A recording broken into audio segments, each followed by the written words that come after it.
It's a week before Christmas miracle. The flywheel came off. Well, that was a pain in the butt. So, I'm going to tell you guys what I ended up doing. So I sprayed it down with Gibbs penetrating oil like everyone on the internet said. I took this counterweight thing, it was on like that. I flipped it around and I took 10 millimeter bolts that fit these threads here. So they're all three the same size. I fed them through. What I did was put it on like this, put them through these, and fed it through like that.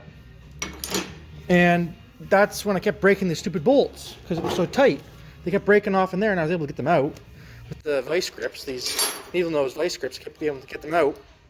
But then I thought, okay, I'm going to tighten it all up as tight as I can get it before anything breaks.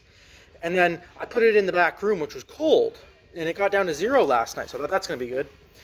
And whacked at it with the 8-pound sledge till one of these bolts broke. I thought, great. So I pulled it back in here. I was going to pull it out, put more on, put 3 more bolts on.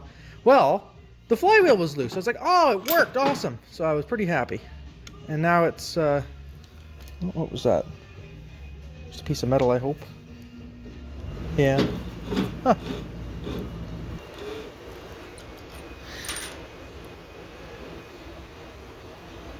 Hope that's not an important piece. Fell off. Anyway, so she's finally off. Hopefully we get the, what do you call it, generators here out of the way. And I'm just going to mark, like I'm going to get a marker or something and mark where these bolts are. Just put like a black marker or something around them. So when I take this off, the marks will still be there. And I'll just put it back exactly the way it was after I get the seal out, which hopefully won't be too hard because I think it's the right seal. If New Breed Parts was correct in their application chart, which it's missing a few things like the other oil seal, like this smaller oil seal here. They don't even sell this oil seal on the website. I had to buy one off of Amazon, the cheapest location in Canada apparently. So anyway, that's what happened, and that's what I'm going with, and yeah. Oh, by the way, don't try and use an air chisel on these things. They're not made for that type of tool. They will wreck it. So don't use an air chisel. Okay. So the little pieces here on the generators or stators, whatever you want to call them, I just sanded them down with this really fine sandpaper. I think it's 500 grit or 600 grit. 600 grit silicone carbon sandpaper just to get all the gunk off of it. I'm gonna do the same with the magnets here, but as you can see here, I don't know if it's red stuff. I don't know if it's silicone, like someone's been in here before and tried to reseal it. The crank seal's kind of on a funny angle. I have a hunch someone's been in here before. There's some rust on the crankshaft, and there's a mark here. I think someone might have used some red Loctite to put this thing back together, because that's why the flywheel was on so hard. But it's got a key, so I'm going to clean it up and then put some oil or maybe grease on it. And I put it back together. It's going to have the key to hold it in place, so it's not going to matter if it's greasy or not, but the grease will help if I have to take it apart again. So that's my assessment of it. Everything else looks okay. It doesn't look burnt or doesn't look bad. And it's a CDI ignition, so it doesn't have any points or capacitors, condensers. So it's a little simpler. Well, more sophisticated, but it's simpler in terms of moving parts.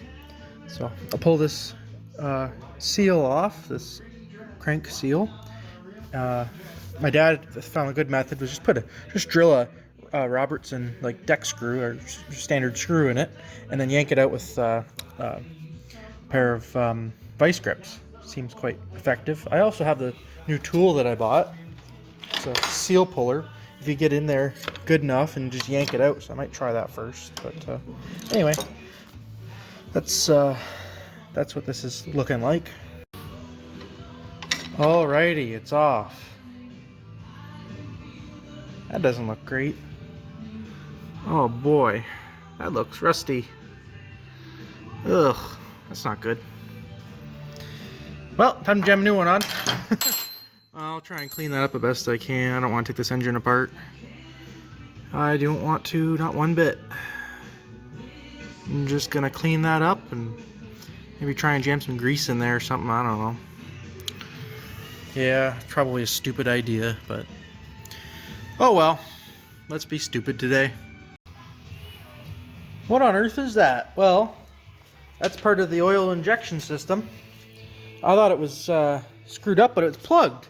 So that goes on there like that, and this little piece looks a lot like a piece from a brake cylinder or something. So this piece here has a tiny little orifice in it that goes through there and then comes out through this hole. It was plugged. So I took a little piece of wire, really tiny piece. Probably have pipe cleaners for this type of thing, but it was so plugged I had to tap it with a hammer to get the gunk out of it. And now you can blow right through it. Air comes through, and hopefully oil will too. So this one line that goes to the crankcase or the case. Hopefully, I think it goes to the crank bearing or whichever bearing it is.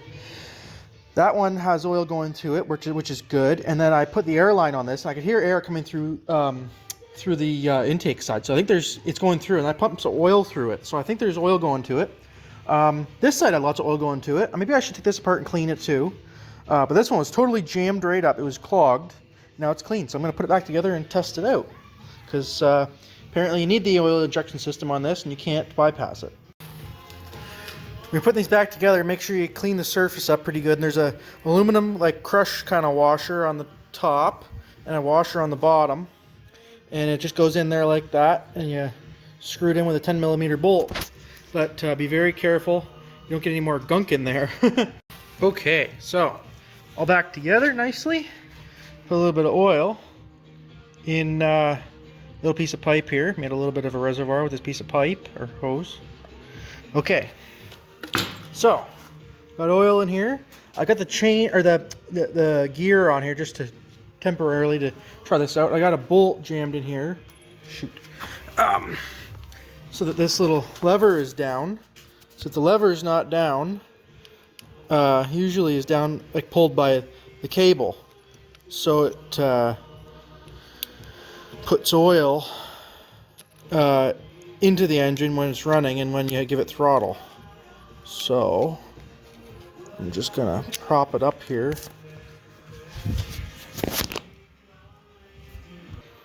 Okay, so this little lever here usually has a cable on it and pulls it open, puts it down here. I just jammed a bolt in here so that it simulates it being turned on.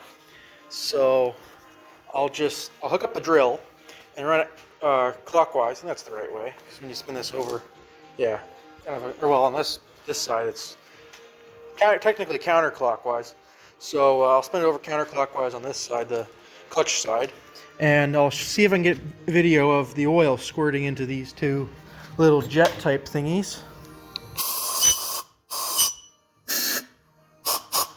And yeah, I squirted oil into the spark plug hole, so there's some oil in there, not to run it dry. But,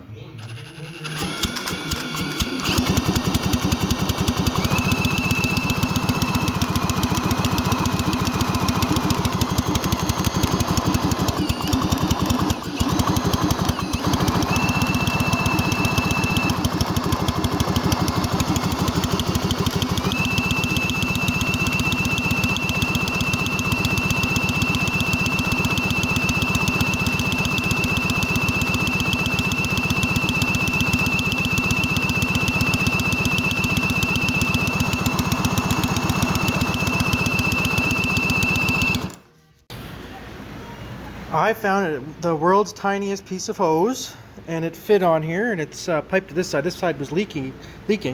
I cleaned out this side too. I got it all cleaned out and just used the piece of wire.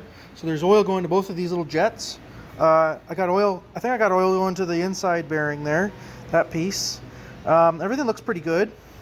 This is a little drippy. I don't know. Maybe I'll replace this hose too. These two hoses, they're a little old. I cleaned up all the all the oil and kind of rusty bits and gunk that was in here. To put the bearing back in, you just take a little bit of silicone lubricant or silicone spray like lube, and then I'm just going to drive it home with this piece of pipe to get that seal in there, and then put things back together.